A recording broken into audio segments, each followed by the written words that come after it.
Hello and welcome to Learn Offroad. Today I've got two toys, my little car and my big car. What are we doing today? Today we're going to talk about crawl, hill descents and hill climbs. Very important episode, watch till the end. Why do we go down a hill in crawl? What do I mean by crawl? And whenever you hear any good instructor talking about going down a hill, they will always say do not use your brakes. Why is it important not to use your brakes? For that, we need to understand a bit about weight transfer. Now, in most of the cars that you'll see, your front brakes are always more stronger than your rear brakes because you have an engine in the front, which is the heavier bit. So this part of the car needs to stop much faster than this part of the car. So for that reason, even if you've ever been on the road and done a panic braking, you'll have your car doing a little bit nosedive and a little bit going sideways. Why does your car go sideways when you panic brake?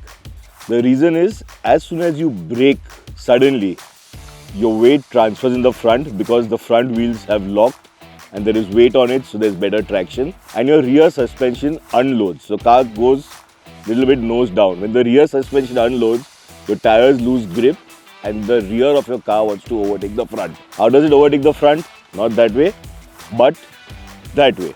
Now let's take this similar situation while we are going down a slope. Now imagine if you're going down a slope and you start hitting your brakes. Your weight is already concentrated way in the front. Now when you hit the brake, your suspension overloads. Again, you're not going to topple this way, but as your suspension loads, the rears lose traction and now the rear wants to overtake the front. How does it overtake the front? By going sideways. As soon as you're sideways, now your risk of topple increases and you go Jack and Jill down the hill. You don't want to do that. So for that reason, we will never use brakes when we go down a steep slope. So then how do we go down without running away fast? What do? We use certain elements that are built into the car. The first thing that we have is something known as engine braking. When engine drives the wheels, and if we don't give gas, the wheels drive the engine. I'm not going to get into technicalities of how an engine works. That's another big episode. But basically you need to realize is, as the wheels move, it moves your propeller shaft all the way from the gearbox to your crankshaft to your pistons.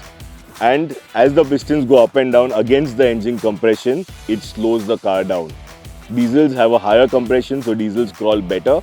Petrols have a lower compression, so petrols will crawl a little bit faster. The next thing you want to do is use gearbox braking. So you're going to slot your car into first gear. So first gear is the gear which is the lowest gear, which gives you the maximum torque. So it prevents the car from going fast. Third thing you're going to do is going to put it into low range. Why is low range important? Because low range increases torque. As torque increases, speed goes down. So you got 1, 2 and 3 factors. Now newer age cars also have a fourth factor, which is known as hill descent control or downhill assist control, depending on what terminology a manufacturer wants to use. But basically what that does is, the car now starts to use brakes. But what did we just say? Braking is not good. So how does this help us? Now, modern cars have a lot of sensors in the vehicle. It's got a wheel speed sensor. It's got something known as a yaw sensor. Yaw sensor is a sensor that runs technically through the center of the car and decides how it rotates in an axis. When we as a passenger hit the brakes, all 4 wheels lock up. But the vehicle can decide which wheel it wants to lock up using ABS sensors. So as you're going down and the car starts to apply brakes and the car realizes you're going sideways, it can selectively brake only those wheels on the inside and prevent the car from going further sideways, and it straightens it up. If your car has hill descent control systems, always make sure that you switch it on. A pro tip is hill descent control also works in reverse. So if you're coming down a hill after a failed hill climb, this system will also work in reverse. So as a rule, what I tell my students, while going up or while going down, HDC must be on. So HDC basically, in some cars it comes with a preset speed. Some cars have 5 kilometers an hour, some cars have 10 kilometers an hour, and some cars you have a selectable speed from 2 to 15 kilometers an hour. You can select the speed. Irrespective, you want to force engage the HDC. So basically how an HDC works, if you've seen your iPhone or your Android phone, if you change the orientation of portrait to landscape, the screen flips because of an accelerometer. So there's a similar kind of a system here. As soon as the car detects a slight change in angle, it activates the HDC, which is passive when you switch on the button. So what you do is, you drive slowly on a flat ground, slightly dip your nose down. When you dip your nose down, you first activated it and then you release the brakes. So now you already pre-activated the system, so it will engage much faster. If you engage it at this level and you leave the brakes from here, your car will run down much more before it starts to activate. So the pro tip here is to force engage HDC, always dip your nose down with your foot on the brakes and then release the brakes. Now let's go on the field and let's put these principles to practice. This one we are now doing it without hill descent control and in drive. But remember, this is not a safe practice, this is not a correct practice. Don't try this at home. These are my training grounds. I do a lot of off-roading here, so I know exactly how the car is going to behave here. And I will counter turn. But I humbly request you, do not follow these protocols.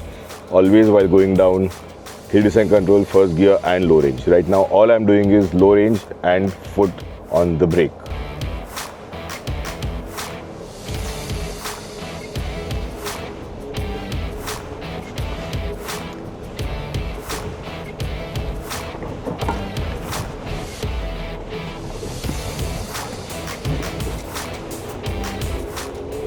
So you saw the car did have a little bit of a skid right now, and which we control with the counter steer. So again, we had good grips, so that was not so bad.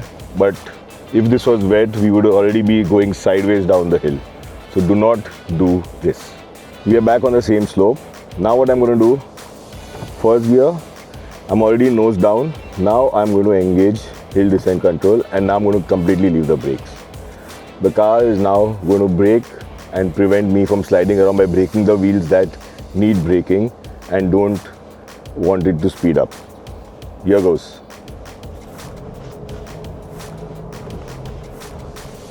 You can hear these sounds, that is your hill descent control acting, and even when it acts on your dashboard, you will see some sort of light blinking. That light is your brake traction control at work, making sure that the car comes down straight and controlled. You saw how slowly the car came down compared to the previous clip. So that is how hill descent control systems work. It's time now to talk about hill climb and field hill climbs. I've got the same climb that we came down from. Now I'm going to try to climb up this climb, but I'm going to do it slow, and I know I'll do it slower and then I will fail the climb. As soon as I fail the climb, first thing again I'm going to show you the wrong thing to do. So the wrong thing is going to be come back down on brakes. And then we'll see the car again sliding. I'll come back down. Second attempt, we'll do it the correct way. So here goes. So again, I'm going too slow for this slope. And as I go up, I know I'm going to lose a lot of traction. Car starts to spin, spin. Nothing happened. And now I'm going to come back down on the brakes. You see, there's absolutely no control. I cannot control because my wheels are locked up. So the ABS principle is what? Wheels should always be in motion so you can control your descent and your steering inputs. But unfortunately in this case, we could not do that. This time we are going to do it the right way. Right way means fail the hill climb, HDC on, slot into reverse, and back down. Although HDC means hill descent control, it also works in reverse. So it's going to control the motion of my car, and I'm going to come back as slow as I can. So here goes.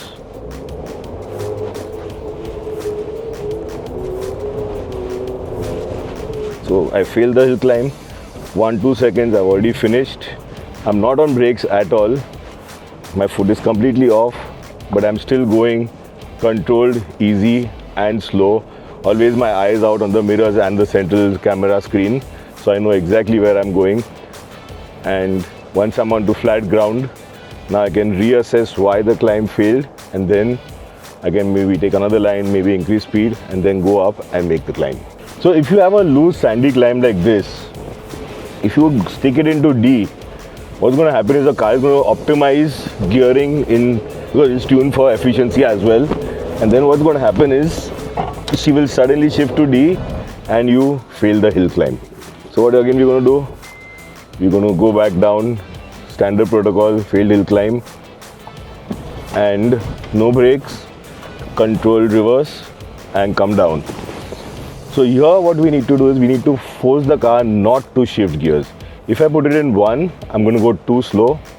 So what I need to do is I need to put it in second gear. If I put it in second gear, the car will not shift to third. I will get the desired momentum and I will be able to clear the climb. Of course, I may need to give it steering inputs as well, just to get some additional grip from side to side. So she's locked into second gear.